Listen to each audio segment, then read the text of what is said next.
What's good, YouTube? It's your boy Ghost. I'm coming to you from inside my truck. I'm out here in Phoenix, Arizona, and I am, what do you call it?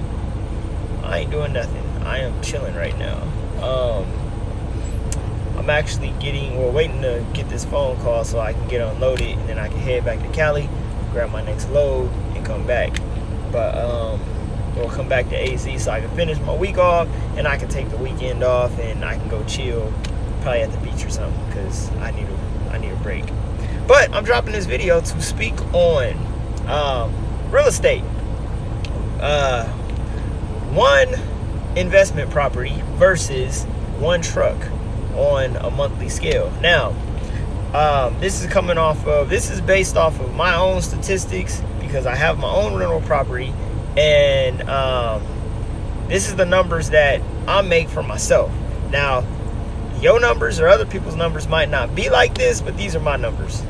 These are my numbers. This is how and what I got set up and what I have going on, for me, not for nobody else.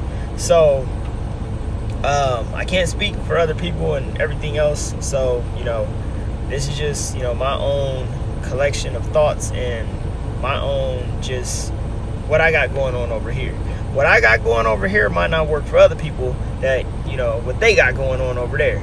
So just a little disclaimer so y'all know. I don't want people thinking like, oh, it's like that for everybody, because it's not. But anyways, I was talking to my cousin, and we were talking about, real estate and trucking, because, that's two things that people really like to go back and forth with. So, and I have my own opinions about real estate, and I have my own opinions about trucking. I feel like, real estate trumps trucking on certain aspects, and I feel like trucking trumps real estate on certain aspects. Now, one of the biggest things where I think trucking trumps real estate is when it comes to having a rental property and the type of rental property. Whether it's, and this is based off of a single family home, a single family rental property. This ain't no unit. This ain't something with a bunch of units. It ain't apartment complexes or anything like that. This is for a simple person with simple credit that just has a house that they just want to rent out, and they want to figure out, how to make some extra money. And at the same time, if they want to jump into this industry, just things that they need to, just stuff to have them, take into consideration, because it took a lot of planning for me to do this, and it took a lot of time and effort and waiting. One thing I know about having rental properties, if you have a single home, the return on it ain't gonna be that great, and it's gonna take you a long time to really see top dollar. All right, so just so y'all know, and I'm just saying, just so y'all know,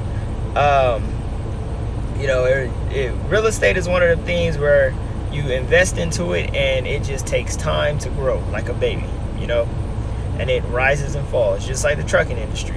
You jump into it, it takes a lot of time, money, and effort to really see, your profit. So that being said, let's just jump into this. And this is going off of my own property, my own house, my own everything. This ain't nobody else's. This is my numbers and what I got going on where I live at. So that being said, let's just jump right into this. So I have a 5-bedroom, almost 4,000 square foot house. And I figured, you know what? This house is cool and all, but it's just me. And, I don't have kids, don't have a wife or anything like that. So I was like, I really don't see what's the purpose of having this house no more. I got the house for, for my own reasons. And that I'll, disclose in the other videos that are coming up. But I got the house, and I was comfortable in the house. I did a lot of upgrades to the house. I did a lot of landscaping to the house. And I just wasn't satisfied with, just being in a big ass house with just me. So I figured, what's my next bet? I don't want to sell the house, because the house is gold and it's in California. So I was like, let me turn this into a rental property. So what did I do? I did my research. I was just gonna rent it out and just put somebody in it.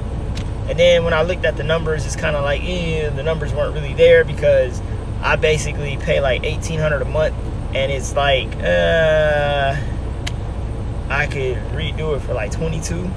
So I really didn't see how much I didn't see how it was gonna be a real big bang for my buck, especially if they bust the plumbing bust or your roof collapses or anything like that, something that's gonna cost me a whole lot of money and out of pocket. I was like, I really just don't want to put just a family in there, and then I end up still having to come out of pocket to fix a garbage disposal or a dishwasher or something like that that breaks. So I did research, I sat down and really mapped it out, and I came up with a logic of putting pilots and flight attendants into my home, because I figured, you know, I'm close to the airport, why not? Let's do it, you know, let's try it. So and then I, you know, had somebody come out. They told me how much I could do each room for. Each room I could rent out for $1,000 a piece, because, you know, it's California. Why not? You know, it's a nice area. Got a nice pool in the back. You know, I can hook it up to where if they need ride share service, I got cars. Like, I basically had it all set. So I was like, you know what? We're gonna roll the dice and we're gonna go through with this. So I did that, and these are the numbers that, you know, I was able to do it, because that was what, 3 years ago, and I've been doing it since. Well, I would say 2.5 years ago. So my mortgage is $1,800 a month. We're gonna go over here. $1,800 is the mortgage. $400 is what I pay in utilities a month on average, unless, you know, it might be up or down. But yeah, and that brings me to a total of $2,200 a month for my fixed costs for the rental property. Now, after all is said and done, because once I rent all the rooms out, when you take the fixed costs and deduct it by how much the rental property actually makes, it comes out to $2,800, as y'all can see. Well, it might be backwards because of the camera, but it's $2,800 a month is what I can put into my pocket. But just like in trucking and anything else, you got to have a maintenance and an emergency fund. So what do? I take the $2,000 out of that and I put it into an emergency fund, or just a whatever fund. That other $800, I pay that to the people that basically, like my mom and them, that take care of everything else, like dealing with the people and the paperwork and everything else. So, you know, it becomes a payroll. So that's that. That's how much money I make off of basically one rental property that I rent each room out. Now, let's look over to the truck. As y'all can see, truck brings in, well, you probably can't see. Truck brings in, for my truck alone brings in $20,000 a month. I'm on a dedicated account. I make $5,000 a week. Boom, there we go. So, make $5,000 a week. That's $20,000 a month. So this is a monthly scale. So $20,000 a month.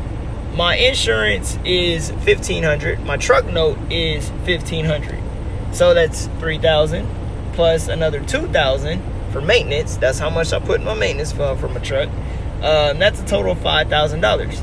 And then fuel every month. I'm spending about $6,000 in fuel every month, give or take. That's a total of $11,000 that is sucked out of my account for expenses, just for my truck alone. After all my expenses, I am left with $9,000. That's profit. That's net profit. From there, you know, I take $2,500 of that, and that goes towards, that's my basically income for the month. That's how much I pay myself, and my payroll company sends me. It's about $2,400, $2,500 a month. So you subtract that from the 9,000, and that gives me $6,600. So where's my pen at? Oh, I hope my dog didn't take it. I don't know if the pen went, but I get stuck. Oh, here's my pen right here. All right. So you subtract my payroll that I make, and my truck is bringing in $6,600 a month. Now with that money, I can pay my employees. I can put it more towards maintenance. I can put it more towards gas. I can put it wherever I want it to go. 9 times out of 10, I just save it because I'm not a money hungry person. So I just save that. So when you really look at it, make a long story short, a single family rental property versus one truck running on a dedicated account, the truck trumps the rental property. The rental property only brings in $2,800 after all is said and done. and the truck brings in $6,600 after all is said and done. So when it comes to real estate, you got to really understand what aspect and what part of real estate you're going to get into. This part is just, you know, looking at it from a long scale, from a rental property point of view, with one house with multiple rooms. Now, if I didn't have people each room rented out, then it would be a lot less than this $2,800, because it would be damn near what I could rent it for face value. I could rent the house out with a single family living in there, probably give or take about $2,200, $2,400 a month. That's everything all included, which that leaves me with no type of net profit, which is why I didn't want to go with that, and I really sat down and did the numbers on it. So when it really comes down to it, which one is better, in my opinion, by looking at the numbers, the truck is. And of course, you know, you might have breakdowns, you might not. It really depends. My truck, I usually don't have breakdowns. I stay on top of my preventative maintenance. My truck goes in the shop every Saturday. So like I said before, these are the numbers, and give or take, that's what you'll be looking at. So I hope you guys learned something from this video. Stop looking at my pen, because you're not going to eat this one like you did the rest of them. And I hope you guys enjoy the video. I hope you guys learned something from it. And love, peace, prosperity. And I will catch y'all in the next video. Deuces.